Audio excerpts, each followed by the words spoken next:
Assalamualaikum warahmatullahi wabarakatuh. Eh, untuk lanjutan dari video sebelumnya, jadi kita akan langsung untuk melakukan pendesainan pada antena microstrip. Yang pertama tuh kita klik new template.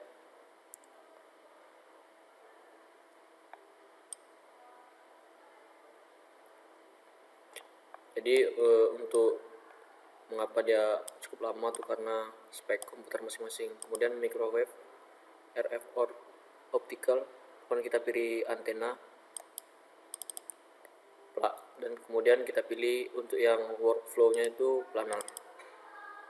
Time domainnya tetap T. Kemudian pastikan dimensinya milimeter, frekuensinya gigahertz. Next. Nah, frekuensi minnya, nah, karena kita mau frekuensi center atau frekuensi kita 7 itu 3,5, jadi kita buat frekuensi minimumnya itu 3, frekuensi maxnya 4. Nah, untuk electrical field atau medan listriknya kita centang, H field juga, medan jauhnya juga kita centang. Jadi dapat dilihat di 3 ini untuk frekuensi minimum, frekuensi center 3,5, dan 4 itu frekuensi maksimum. Next. Ini kita buat nama templatenya 5 Z.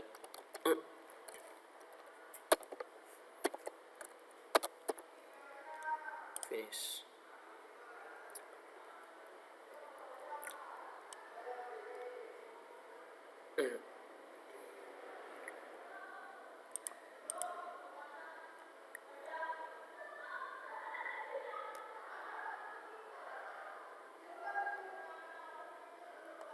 Nah, setelah muncul tampilan kerja dari CST Studio Suite, kita lakukan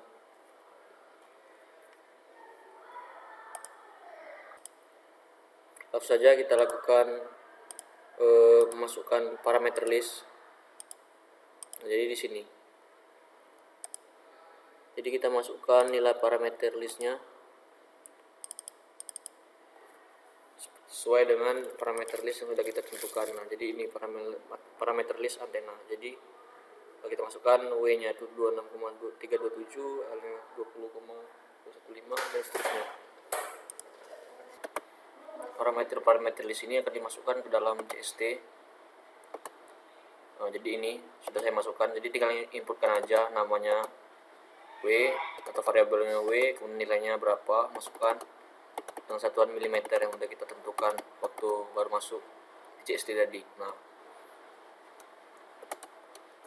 setelah itu kita kembali ke 3D, bagian 3D, kemudian modeling. Untuk melakukan pemodelan, klik break, kemudian SC, tekan tombol SC. Nah, akan muncul nama ini ya, nama bagian yang akan kita desain. Jadi pertama itu kita buat desain ground, jadi kita buat G aja nama variabelnya. X minnya kita buat min W per 2, min W per 2, kemudian W max, X max nya W per 2, Y max nya kita buat L, panjang dari groundnya. Karena kita buat ground, jadi kita buat WG ini ya, WG, kemudian WG ini juga LG. Z max itu ketebalan dari ground itu kita buat T.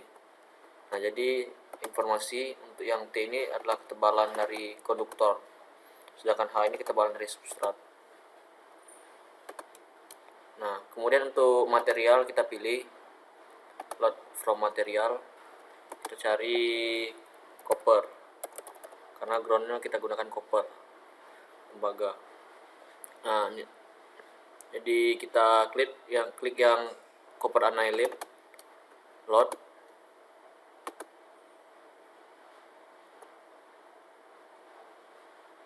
Yes. Preview.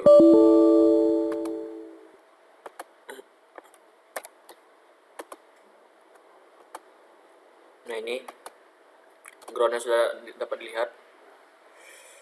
yang line orange tuh. Nah, kemudian kita oke. Setelah kita buat ground, kita buat substrat. Jadi kita klik S aja variabelnya, xmin-nya, karena substrat itu sama dengan ground, panjang maupun lebarnya kita samakan aja, wg per 2. Karena ini xmin jadi kita buat min di sini ya. Kemudian wg-nya kita buat juga wg per 2. Ymax-nya itu sama kayak yang sebelumnya, lg. Kemudian zmax itu adalah ketebalan sebelumnya, yaitu T tadi kan. Kemudian ketebalan sebelumnya itu kita tambahkan dengan ketebalan substrat, yaitu H, karena kita definisikan di sini H kan ketebalannya. Kemudian untuk yang material, kita cari lagi materialnya. Material yang kita gunakan tuh FR4. Cari di sini FR min. Nah, ini kita pilih yang lossy, yang epsilonnya 4,3. Kemudian kita load preview untuk melihat. Nah, ini dia. Dapat dilihat di situ untuk yang substratnya seperti apa. Jadi sudah preview, kita klik OK. Nah, setelah kita buat substrat maupun ground, selanjutnya kita buat lagi itu patch-nya. Kemudian kita klik SC, kita buat P aja variabelnya. Karena patch tadi variabel yaitu W dan L, panjang maupun lebar, kita buat di sini. Untuk yang xmin, min W per 2, xmax-nya W per 2. Untuk ymin itu panjangnya itu kita buat L. Panjangnya itu kita buat LF. Yang ymin itu LF atau panjang feed line-nya. Jadi panjang patch-nya itu menyesuaikan dengan panjang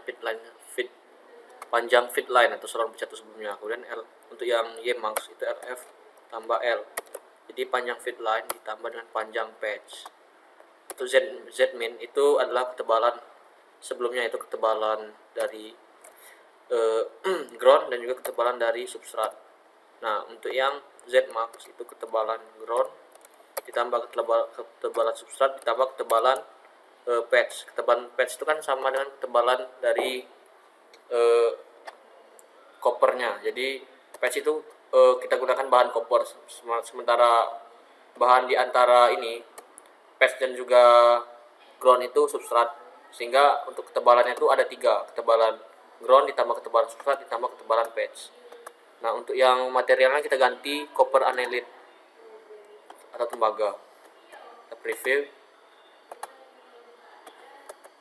Nah, jadi ini dapat dilihat. Setelah itu preview oke. Nah, setelah itu kita lakukan pembuatan pada dimensi dari LF-nya. Sama seperti tadi, kita buat dulu variabelnya. Untuk saluran pencatu kita buat LF aja, F aja, feed line artinya.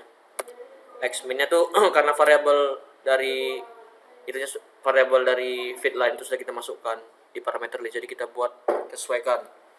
Untuk yang xmin itu min WF per 2, xmax itu WF per 2. Kemudian untuk yang ymin atau panjangnya itu kita buat 0, ymax-nya itu kita buat LF atau panjang feed line-nya.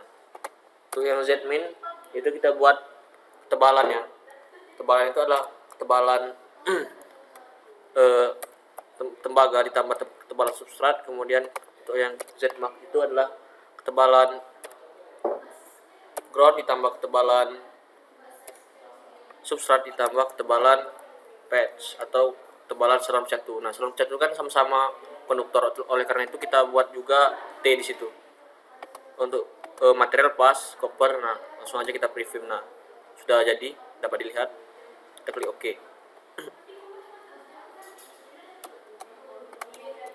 Nah, setelah saluran pencatu kita buat, nah ini kan kondisinya masih terpisah antara saluran pencatu dan juga patch. Nah, selanjutnya itu kita lakukan penggabungan. Caranya kita klik komponen 1, kemudian kita klik P atau patch, kemudian kita arahkan ke boolean, kita klik add. Nah, karena patch ini mau kita gabungkan dengan saluran pencatu kan, jadi kita klik lagi F, kemudian kita enter. Nah, akan bergabungnya, nggak ada sekat yang memisahkan antara patch dan juga saluran pencatu. Nah, kemudian ini belum selesai, kita buat dulu port dari antenanya. Jadi bagaimana cara membuatnya? Pertama tuh kita klik dulu bagian ujung dari LF atau saluran pencatu. Nah, ini kan cara mau kliknya tuh kita pergi ke modeling, pick face, kita pilih yang ujung dari feed line, double klik, kemudian kembali ke home, macros, solver, port, calculate port extension coefficient. Nah, pertama kita calculate, hitung dulu, kemudian barulah kita construct port. Jadi kita membuat port di ujung feed line-nya sebelum kita lakukan simulasi, atau kita close. Jadi misalnya kita kesulitan untuk mengembalikannya ke titik koordinat antena tadi, jadi kita klik dulu front kan, kemudian kita klik reset view to default. Nah, jadi kembali lagi dia ke titik koordinat antena. Setelah port yang sudah ditambahkan, kita lakukan start simulation dulu, biar bisa kita melihat phase WR, return loss, pola radiasi, dan juga impedansinya. Kita tunggu sampai simulasinya selesai. Untuk yang cepat tidak lambatnya proses simulasi itu ditentukan oleh spek komputer masing-masing. Misalnya prosesornya tinggi, RAM-nya tinggi, mungkin bisa lebih cepat untuk yang proses simulasinya. Setelah selesai kita lakukan proses simulasi, kita lihat, kita amati dulu ke S parameter, kemudian kita klik yang ini S1.1. Nah, dapat dilihat bahwa frekuensinya itu 3,37. Nah, sedangkan frekuensi yang kita mau kan 3,5 kan. Jadi kita lakukan optimasi terlebih dahulu. Jadi kita kembali ke parameter list, kita buat variabel baru OP. Nah, OP ini isinya apa? Isinya adalah nilai dari frekuensi yang kita dapat itu 3,3703